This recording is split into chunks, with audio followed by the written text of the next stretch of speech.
This is my Tandy 1000 SL. I got this machine. I slowly got this machine first by getting a motherboard on eBay. I saw a Tandy 1000 SL motherboard, which included the two satellite boards, and the price was fair and was good, so I could get it.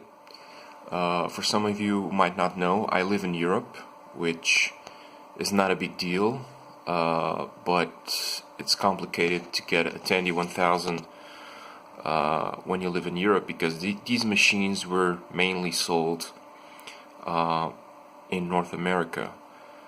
There were some sold, I know, in the UK,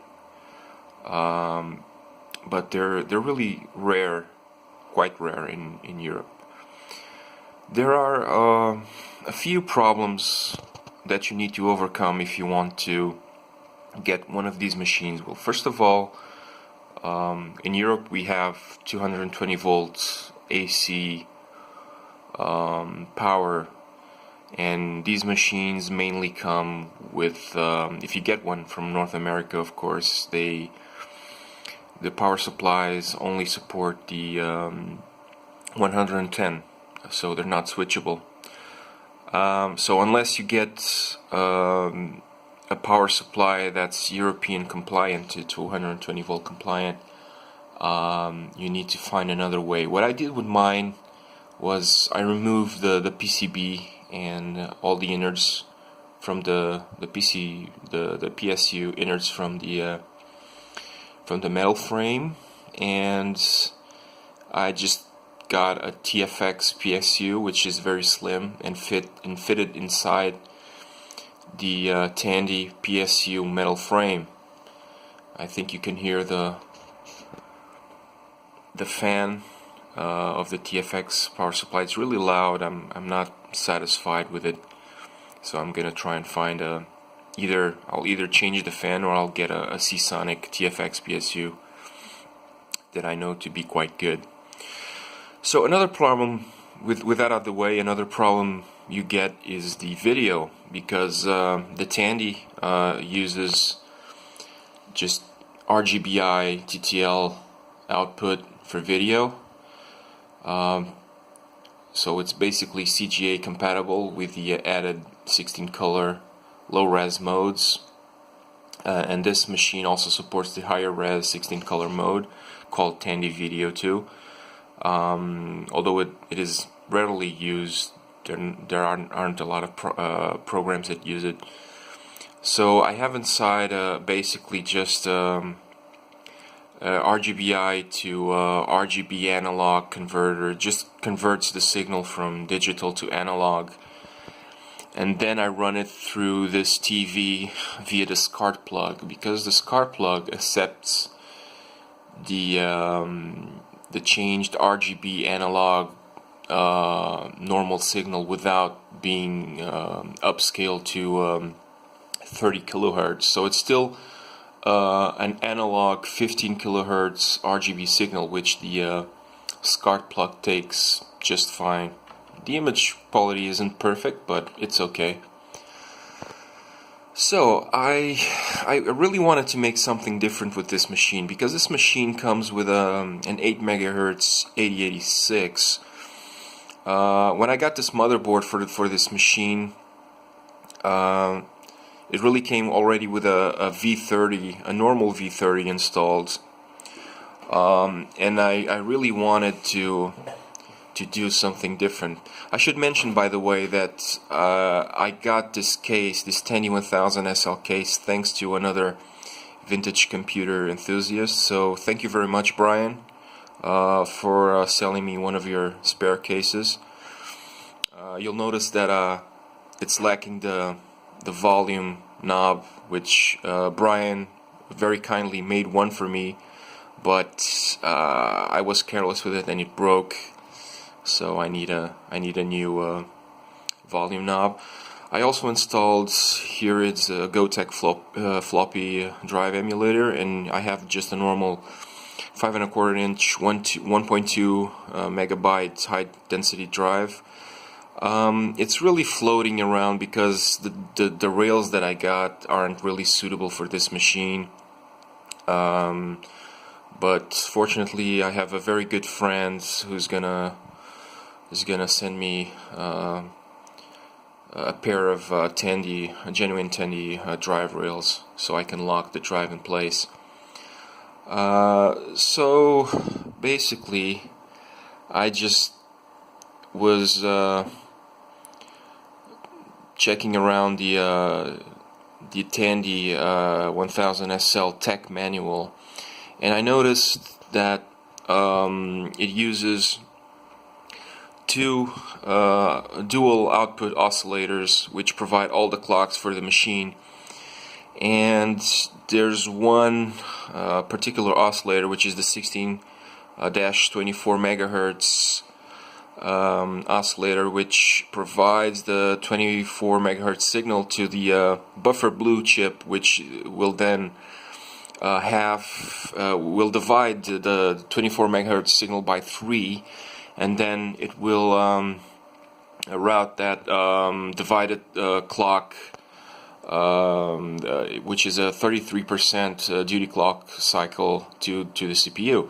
So basically what I did was to scratch and cut the a trace that leads from the oscillator into the buffer blue chip, which provides the 24 megahertz signal, and I patched some wires and put an oscillator socket into it, and so I began trying various oscillator signals to try and overclock this machine. I had also to replace all the memory, all RAM, all DIP RAM, which was a mixture of 150 and 120 nanosecond DIP RAM, and I switched. I got some really fast 70 nanosecond RAM, which was normally used in VGA cards, early VGA cards, by the way. And I also got a replacement CPU. I got a NEC V30 HL, which is really a fast, high-speed version, low power of the normal NEC V30. So it allows you, if you run at 5 volts, if you run the CPU at 5 volts, it will allow you to run the CPU as high as 16 megahertz. And if you run it in low power, it will allow you to run at least at 8 megahertz, as it's stated by the CPU datasheet. So I tried that. I put a NEC V30 HL and I cranked the crystal. I started cranking the crystal, slightly by steps, and I really got stable overclocks until I reached the final clock speed of 16.6 megahertz. So this machine basically got 100% overclock, actually slightly above it. So I'm here running the old school PC benchmark, also called as Top Bench, by Jim Leonard. So I'm going to do a real-time benchmarking. Of course, I already have the system benchmark. And I've been calling this system the FrankenTandy, which also was suggested by Jim Leonard, because of the way I was changing the default specs. So it's really a Frankenstein Tandy 1000 SL. So this allows this machine to run really fast. It can be faster than fast 286 8 megahertz 286 systems, and it's really in line with fast 10 megahertz 286 systems. I've tried to clock it a little higher, but it wasn't possible. The system just locks, the speaker starts to make noise, and it just doesn't boot. So I had to settle for 16.6 megahertz, which is really good. And I've been asked by other vintage computer forum members to try LHX with this system, and the reason is a very famous YouTuber called Lazy Game Reviews. He reviewed an early Tandy 1000 model, which is the Tandy 1000A specifically, and the Tandy 1000A does not support turbo and only runs at 4.77 MHz, which was the original speed of the IBM PC and the IBM PC Junior, which the Tandy 1000 clones. So he ran the game LHX, and it ran really slow with his machine. So people were curious about how it would run on this system, on this overclocked 16 megahertz NEC V30 HL, which is really a pin compatible substitute for the 8086, which is about, depending on the application, about 10 to 30% faster. So I'm gonna try and run LHX here. So let's see what happens.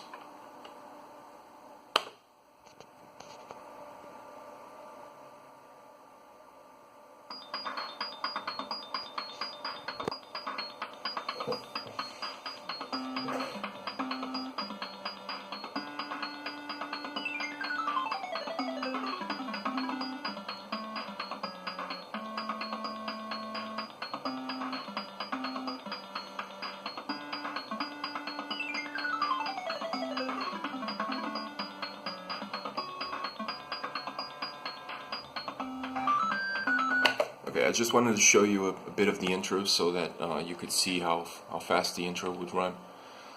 So I'm really not familiar with this game. I do plan to play it because I'm really a flight simulator freak. So let's do something here like a truck convoy, for instance. Okay. Page. Let's choose the Apache. So here we go. Not bad, huh? So let me see if I can. I don't know what I have selected. Okay, I have keyboard selected. Alright. Okay. 100% thrust, and let's go.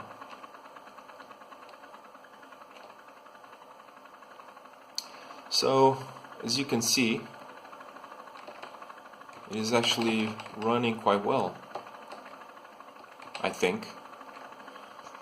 Of course, this would run even better probably in a mid clock, like a 16 megahertz 286 with EGA. That is probably enough to run this thing full speed, but it is running quite well if you ask me. So I have high detail, slow cockpit. I should put fast cockpit. Okay, that's smoother. So the instruments in the cockpit now are running smoother. So yeah, I think this is running quite well actually.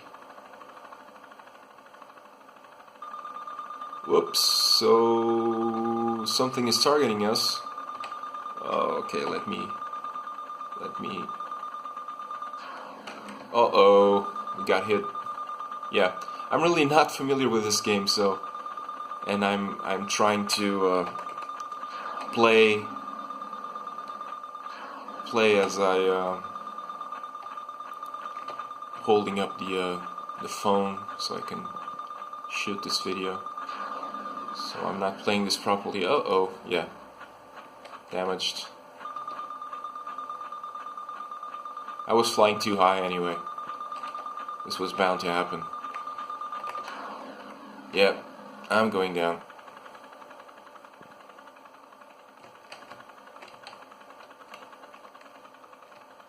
Well, I'm still flying.